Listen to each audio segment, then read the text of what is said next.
Welcome to Pindar Poetry. We hope you learned something new.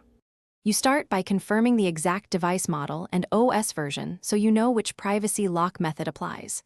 Once done, disable backups and sync to prevent accidental overwrites and collect a small flashlight, magnet, and thin pry tool. You act now, power down correctly, remove any case, and inspect seams under strong light to find a hidden access point. Make sure to photograph the area for reference and note any screws or tamper seals before proceeding to prevent warranty surprises. You pry along the identified seam gently, using the thin tool where clips sit. Once a corner yields, work incrementally to avoid cracking plastic. Next, identify whether the privacy lock is an electronic latch, mechanical slider, or magnetic sensor. This determines your approach.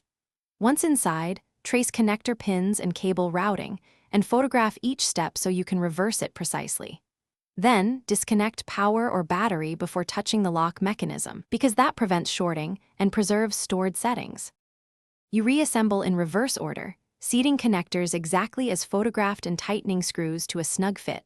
Once done, power on and test the privacy lock over several open/close cycles and while toggling power states. If it works, monitor for intermittent faults over 24 hours. If it fails, first check connector alignment and battery charge, then inspect firmware settings and sensor alignment.